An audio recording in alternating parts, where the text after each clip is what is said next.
여러분 안녕하십니까? C채널 뉴스입니다. 국내에 유입되는 외국인 이주민들이 꾸준히 증가하는 가운데 외국인 유학생들도 해마다 늘어나고 있습니다. 전국 300여 개 대학에서 10만 명 이상이 재학 중인데요. 이들 유학생들을 향한 선교 사역의 중요성이 갈수록 더해지고 있습니다. 유성훈 기자가 보도합니다.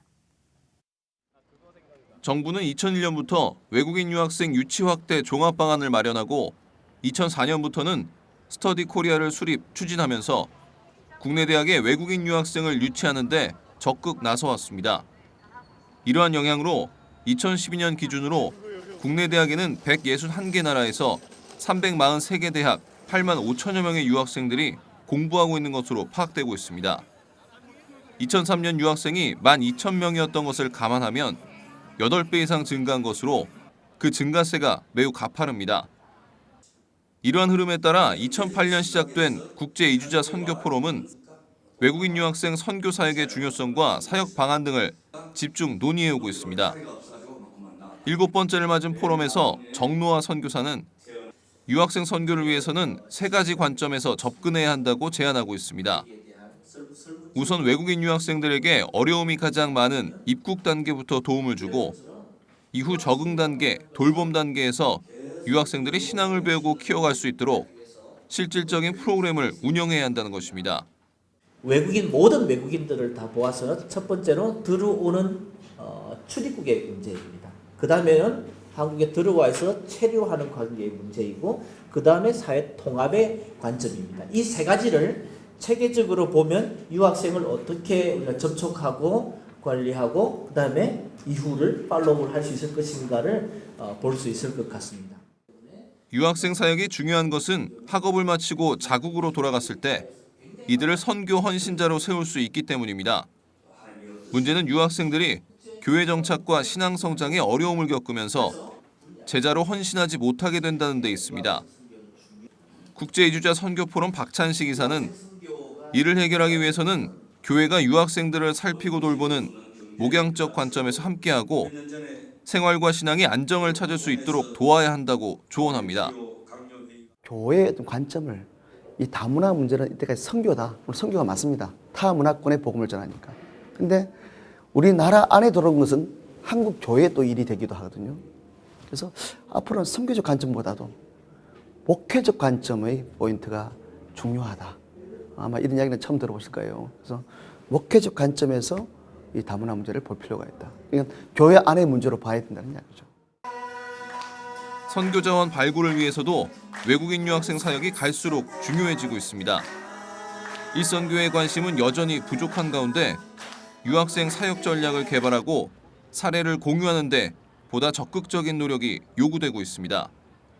C채널 뉴스 유성훈입니다.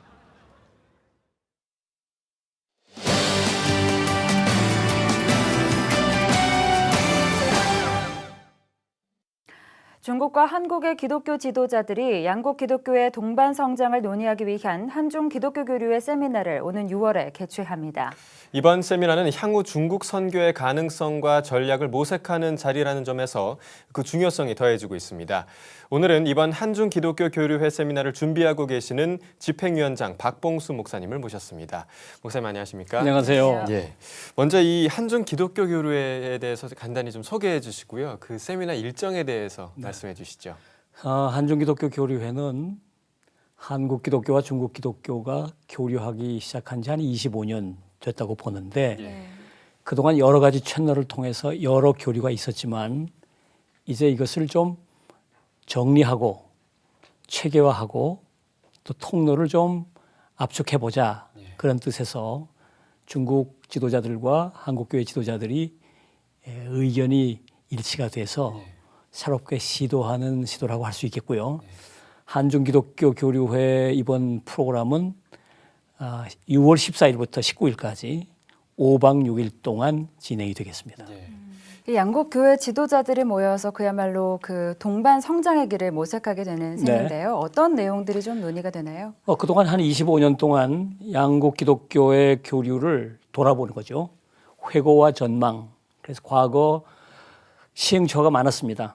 한국 기독교와 중국 기독교가 너무 상황이 다르기 때문에 자기네 관점에서 서로 교류를 했거든요.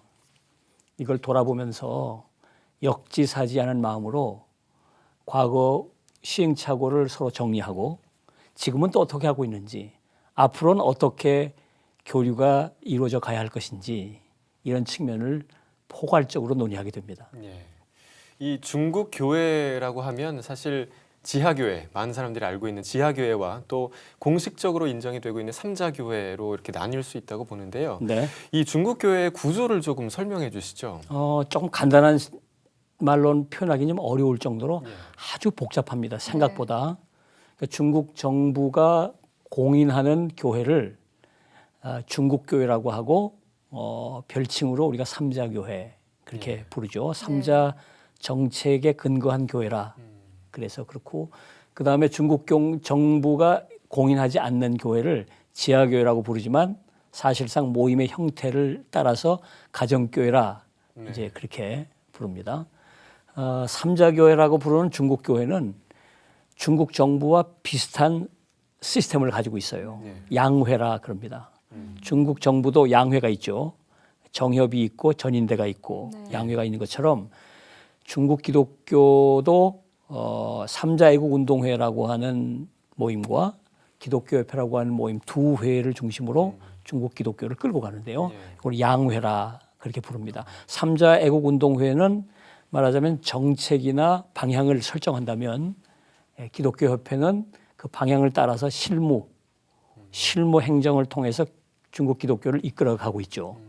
그래서 이 양회는 전국 양회가 있고 각 성단위 양회가 있고 그 밑에 시양회가 있고 이런 형태로 구성이 돼 있어서 크게 보면 이제 중국 교회와 가정교회 두 교회 형태로 현재 존재한다고 볼 수 있겠습니다. 네. 그 중국의 기독교가 급성장하고 있는 추세인데요. 앞으로 15년 후에는 전 세계에서 그 기독교의 규모가 가장 커질 것이다. 이런 전망도 나오고 있는데 현재 중국 교회나 교인들의 수 또 목회자와 신학교의 규모는 어느 정도가 되나요? 그거는 정말 아무도 모릅니다. 그거는 중국 인구가 몇 명이냐 할 때 아무도 얘기할 수 없는 것처럼 중국 기독교 인구가 얼마냐 아무도 모릅니다. 특별히 이제 조금 그래도 추정을 해보면 지금 2010년 중국 사회과학원 세계종교연구소에서 발표한 중국 종교 보고서를 보면 중국의 기독교 인구가 2,305만 명, 세례자는 1,556만 명이라고 공식적으로 밝히고 있어요. 이거는 삼자교회 이야기고 이게 2008년에서 9년까지니까 그 이후에 성장한 것을 보면 중국 삼자교회 수는 약 3천만 정도 되지 않겠나 보게 되죠. 근데 가정교회는 이건 아무도 통계를 가지고 있질 않아요. 그러니까 가정교회에 소속되어 있는 사람들은 이게 1억 가까이 된다고 보는 사람도 있고 또 중국 정부 당국 쪽에서 보면 삼자교회보다 수가 작다고 말하기도 하니까 이 편차가 너무 어마어마합니다. 객관적으로 보면 적게 보면 삼자교회 3천만 정도 수가 가정교회에 있다고 볼 수 있고 조금 많이 보면 그 2배 정도 6천만 정도로 볼 수 있지 않을까. 그럼 합하면 적으면 6천만 많으면 한 9천만 정도로 볼 수 있겠습니다. 어떤 분들은 1억 5천까지 보는 분들도 있는데 왜냐하면 세본 사람이 아무도 없으니까요. 세볼 수 있는 근거도 없으니까 추정을 하는 정도인데 대충 1억은 조금 아직은 안 될 것 같고 제가 볼 때 그렇다고 보면 지금 적게 보면 한 5% 정도 보고만 됐다고 볼 수 있겠습니다. 신학교는 지금 중국 정부가 공인하고 있는 신학교는 21개입니다. 21개 신학교고 조금 더 자세히 설명을 드리면 신학교 형태가 여러 가지가 있는데 대학원까지 있는 신학교는 남경에 하나가 있고 또 4년제 신학교는 한 6개 정도 나머지는 2년, 3년제로 해서 21개를 구성해요. 그것 가지고는 너무 부족하니까 지역 단위로 6개월짜리, 1년짜리 단기반으로 모여서 우리나라 성서신학원처럼 이렇게 기독교 지도자 양성을 하는 곳이 있는데 그것을 우리는 배훈 중심이라 그렇게 불러요. 그 배훈 중심은 세기가 어려울 정도로 수백 개가 전국에 있는 거죠. 네. 그런 형태로 중국 신학교가 지금 구성되어 있다고 볼 수 있습니다. 네. 그럼 말씀하신 것처럼 가정교회의 경우 그 규모를 조금 파악하기 어려울 정도로 저희는 지금 뭐 정확한 통계가 있는 건 아닌 것 같은데요. 뭐 사실은 근데 지하교회에서 활동하고 있는 선교사들이나 목회자도 굉장히 많은 것 많이 같습니다. 계시죠. 근데 뭐 중국 정부 차원의 어떤 선교 정책의 변화가 앞으로 좀 있을 수도 있을까요? 지금 이제 5세대 지도자인 시진핑 주석이 중국 정부를 이끌고 있는데요. 이 1세대에서부터 계속 5번 바뀌면서 종교 정책이 바뀌어 왔습니다. 조금씩 바뀌어 왔어요. 네. 그러나 기본적으로 저들이 바꿀 수 없는 것은 가정교회나 지하교회는 인정하지 않겠다는 겁니다. 그러니까 가정교회나 지하교회가 삼자교회로 등록하고 나오면 다 받아주겠다는 거예요. 등록하고 나와라. 다시 말하면 커밍아웃을 해라. 커밍아웃을 하면 받아주고 커밍아웃을 하지 않고 계속 지하에 있으면 탄압을 더 강하게 하겠다. 이게 시진핑 정부의 기본 정책입니다. 그래서 선교사님들이 굉장히 지금 그 어느 때보다 어려운 상황입니다. 어려운 상황이라서 작년에도 여러분들이 비자 갱신이 안 돼가지고 다시 중국에 들어갈 수 없는 위기를 지금 겪고 계신 것이죠. 그래서 아주 굉장히 혼란스럽습니다. 예. 이 앞으로 이제 열릴 한중 기독교 교류의 그 세미나를 통해서 중국 교회와 또 한국 교회의 생각이 또 하나가 돼야 되는데 사실 뭐 다들 생각은 다르지 않습니까? 그렇습니다. 이걸 또 하나로 모으기 위한 그런 대안이 또 있으신지요? 딱히 대안은 없죠. 중요한 것은 이제 관계를 형성해 가면서 서로 이해하려고 하는 노력을 하다 보면 조금씩 길이 열리지 않겠나 싶습니다. 지금 중국 정부가 한국 기독교에 대해서 오해하고 있는 것 가운데 하나는 선교사님들이 들어가서 가지고 반정부 투쟁을 한다고 오해를 하고 있어요.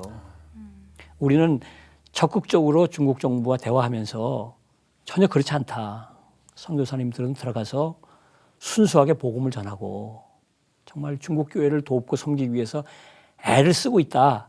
절대로 반정부 운동은 아니다. 민주화 투쟁이나 이런 건 아니다. 그걸 우리는 자꾸 설득을 해서 선교사님들을 추방하는 것을 조금 말하자면 강도를 좀 줄이고 또 선교사님들이 중국 정부를 이해하면서 선교 현장에서 다른 일들을 좀 할 수 있도록 하는 길도 우리가 찾아드리고 또 중국 정부가 한국 교회에 원하는 중국 기독교가 한국 교회에 원하는 것이 무엇인지 알아서 협력하는 일. 더 나가서 이제 아시아 지역의 신학 그리고 2030년 또는 2050년 되면 중국 기독교 인구가 1억이 넘어서 전 세계에서 가장 기독교 인구가 많은 나라가 될 것입니다. 그때가 되면 전 세계 기독교 지도자들이 중국 안에서 나올 때가 될 텐데 저들을 올바른 생각을 가지고 활동할 수 있도록 세우고 협력하고 그래서 세계 복음화를 위해서 한국 기독교와 중국 기독교가 손을 맞잡고 나갈 수 있는 길을 모색해 보자. 이런 것들이 저희가 가지고 있는 목적이고 기도 제목입니다. 네. 6월 14일부터 19일까지 세미나가 예정돼 있는데요. 한국교회 앞에 당부하실 말씀 있다면 한 말씀 부탁드립니다. 네, 이런 보기에 따라서 이해가 다를 것이라고 봅니다. 함께 이해해 주시고 기도해 주시고 힘을 보태 주시면 중국 기독교와 또는 중국 정부를 잘 설득하고 서로 역지사지 않은 마음으로 서로 이해해 가면서 동반 성장할 수 있는 길을 모색할 수 있을 거라고 봅니다. 그렇게 될 때 한국 교회는 저마다 지금 중국을 상대해 왔던 접근 방법이 다 다양하기 때문에 지금 당장 본인들이 접근하던 것과는 좀 다를 수 있어서 오해하거나 또는 이런 노력들을 폄훼할 수가 있는데 좀 협력해 주시고 기도해 주시고 좀 기다려 주시면 우리 모두에게 유익하고 특별히 중국 땅에 복음을 전하는 일을 위해 유익한 열매를 거둬보려고 저희들이 최선을 다해서 노력을 해보겠습니다. 네. 네, 이번 세미나를 통해서 양국 교회의 협력과 성장이 이루어지기를 저희도 기대해 보겠습니다. 오늘 나와주셔서 감사합니다. 감사합니다. 감사합니다. 다음 소식입니다. KWMA 한국세계선교협의회와 여의도 순복음교회가 2014 세계 한인동원 선교대회를 공동 개최하고 전 세계에서 사역하고 있는 선교사들을 초청해 격려했습니다.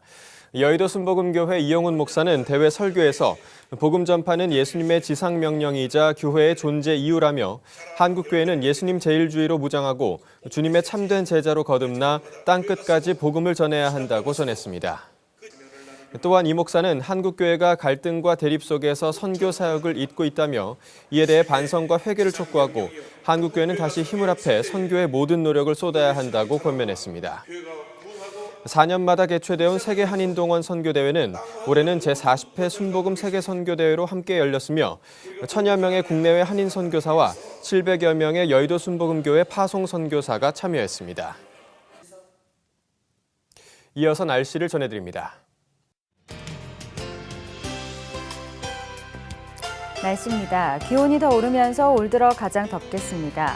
한편 옅은 황사가 계속되고 있으니 호흡기 건강관리에 유의하셔야겠습니다.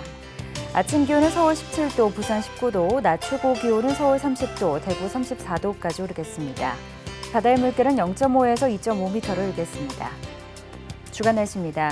이번 주말에도 30도 안팎의 여름 더위가 계속되겠습니다. 뉴스를 마칩니다. 시청해주신 여러분 고맙습니다.